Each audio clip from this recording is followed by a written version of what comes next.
বাবার কবর জিয়ারত করে সাভারের জাতীয় স্মৃতিসৌধে শ্রদ্ধা জানাতে যাচ্ছেন বিএনপির ভারপ্রাপ্ত চেয়ারম্যান তারেক রহমান। সেই বিষয় নিয়ে তার কাছে সরাসরি যুক্ত হব। আনোয়ার, এই মুহূর্তে আপনি যেখানে আছেন একটু সেইখানকার পরিস্থিতি জানাবেন। নেতাকর্মীরা ভিড় করছেন, আর তারেক রহমানকে বহনকারী যে গাড়িটি সেটি আসলে গন্তব্যে পৌঁছে তার কত সময় লাগবে?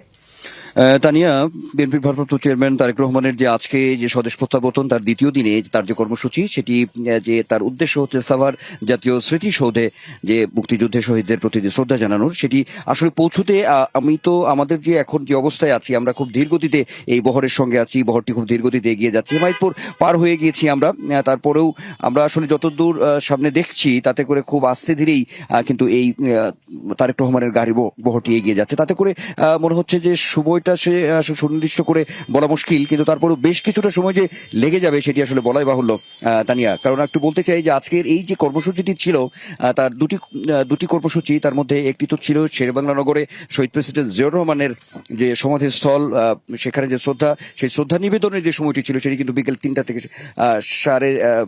2:30 ছিল, বেলা 2টা। ডাবল ধামাকা অফার, ওয়ালটন ট্যাবলেট পাওয়া যাচ্ছে নতুন ছাড়কৃত মূল্যে। পরবর্তীতে 3টা-3:30 নাগাদ তিনি যাবেন হচ্ছে সাভারে, এমন একটি সময়সূচি কিন্তু কর্মসূচিতে ছিল।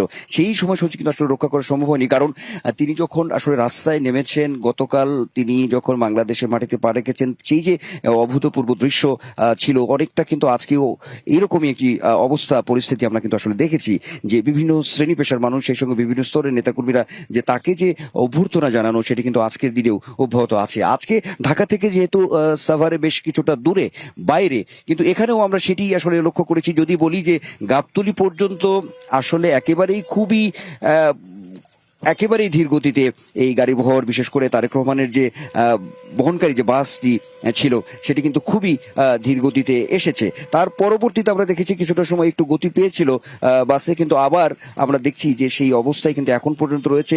রাস্তার দুধারে বিভিন্ন শ্রেণী পেশার মানুষ, সেই সঙ্গে এখনো বিভিন্ন স্তরের যে নেতাকর্মী, বিভিন্ন সহযোগী অঙ্গ সংগঠনের যে নেতাকর্মী, তারা কিন্তু তাকে অভ্যর্থনা জানানোর জন্য রাস্তার পাশে আমরা দেখেছি যে সাধারণ মানুষও যারা আজকে ছুটির দিন থাকা সত্ত্বেও যারা রাস্তায় ছিলেন, তারাও দেখেছি যে এক পলক একবার একটু দেখার জন্য ভিড় করেছেন, এমনটা আমরা দেখেছি যে বিশেষ করে তরুণদের মধ্যে যেটি দেখেছি যে অর্থাৎ গাড়ির সামনে গিয়ে যে তারেক রহমানকে অভিবাদন জানানো, সেটি একরকম তার সঙ্গে তো গাড়ির ভেতরে তিনি দাঁড়িয়ে সামনে আমরা দেখেছি যে তিনি হাত উঁচিয়ে আসলে ভালোবাসা ছড়িয়ে দিয়েছেন, শুভেচ্ছা জানিয়েছেন। সেখানে গাড়ির সামনে গিয়ে আমরা দেখেছি সেলফি তোলার প্রতিযোগিতা। আসলে এমন একটি পরিস্থিতি, যদিও আইন শৃঙ্খলা রক্ষাকারী বাহিনী যারা আছেন সামনে পিছনে সিএসএফ, আমরা দেখেছি যে রাস্তাটা কিভাবে একটু ফাঁকা করে সামনের দিকে এগিয়ে যাওয়া যায় একটু দ্রুত গতিতে, সেই চেষ্টাটাও আমরা দেখেছি, কিন্তু সেটি আসলে খুব বেশি সম্ভবপর হয়নি।